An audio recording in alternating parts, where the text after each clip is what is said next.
روزی می شود که عمر من و شما هم به پایان می رسد. خود را در اون بستری که حالت محتضر است، حالت جاندهی است، خود را به خوش می بینی. فقط ملک الموت در چشمهای تو نمایان است. تمام می بینی که عزرائیل در تار سرت ایستاده است، برای قبض روح تو آمده است، برای جان تو را گرفتن آمده است. فراموش نکن برادر، هر نوعی که زندگی بکنی فراموش نکن که روز این زندگی به پایان میرسه. فراموش نکن که حتما روز از دنیا میروی. مرگ خود را یاد آر و گریه بسیار کن، میروی روز به خاک و توشه تیار کن. ناگاه بود از این جهانت ببرند، از حلقه جمع دوستانت ببرند. غافل منشین زمانت ببرند، گر تو نروی کشانت ببرند. ببندند دست و پایت را، پوشانند چشمهایت را. این مزرع عمر از نشاط آمده پاک، دهقان اجل نکیش جز تخم هلاک. چون دانه گندم همه باسد دل چاک، از خاک برآمدند و رفتند به خاک. کجا شد سروری اولاد آدم، کجا شد احمدی محمود خاتم، کجا شد عامه معراج افلاک، و یثرب رفت زیر پرده خاک. اگر دنیا به کس پاینده می بود، محمد تا به این دم زنده می بود. اگر دنیا به کس می کرد وفایی، نمی کرد از آن حضرت جدایی. زنم فریاد و گویم تا قیامت، کجایی یا محمد یا محمد صلی الله علیه و سلم. این همون دنیا هست برادر نفس. مغرور دنیا نشویم، در فریب دنیا نخوریم. ما و شما بنده رمضان نیستیم، ما بنده الله رب العالمین هستیم. نشوه که بعد از رفتن ماه رمضان راه مسجد فراموش کنیم، نشوه که بعد از رفتن رمضان دما نماز قضا کردن سر شود، نشوه که بعد از رفتن رمضان، بعد از اینکه خداوند ما را پاکیزه از گناه کرد، دوباره خود را آلوده و بدبخت رسوا بگردانیم. برادران عزیز و بزرگوار، این تعلیمات پیغمبر بزرگوار برای ما باید یک درس بزرگی باشه.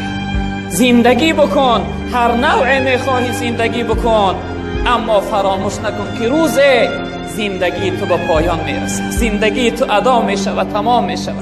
این دنیا را پسی سرگ میکنی، ترک میکنی، به سوی لقای پروردگار، به سوی دیدار پروردگار، به سوی محضر رب العالمین برای جواب گفتن حتما بازگشت میکنی. و پیغمبر بزرگوار گفتن، حضرت جبرئیل علیه السلام فرمودن و عمل ما و احبب من شئت فانک مفارقه. هر شخصیت را، هر کسی را میخواهی دوست بدار، اما فراموش نکن که آخر از دوست جدا میشوی. برادری عزیز و بزرگوار، آخر این زندگانی جدا شدن است.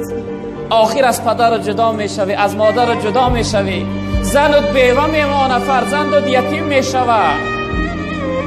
پدر و مادر در ماتم و در داغ مینشینند.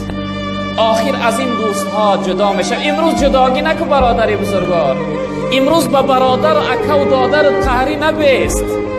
این لحظه اندک دنیا کرایه نداره که امروز جداگی کنی، امروز قهری بیستی، امروز به همدیگر دشمن شوی و بدبینی کنی. آخر جدا میشوی، آخر حتما تو را جدا میکنند.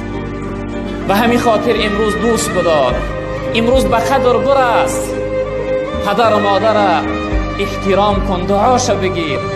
روز میروند والله قامتت میشکنه، خانت به نور میشه و تاریک میشه و زندگی خیلی حیات دیگر بود، تغییر میابه، به سرپوشه میمانی. باورم نیست پدر رفتی و خاموش شدی، ترک ما کردی و با خاک هم آغوش شدی. خانه را نور اگر بود زی رخسار تو بود، ای چراغ دل من از چی تو خاموش شدی. بهار آمد نیامد بوی مادر، شدم پزمان چشم و روی مادر. نمی ارزد هزاران نوده گل و یک تاری سفید موی مادر. برادری بزرگوار، به قدرش برس که نمی آبیش.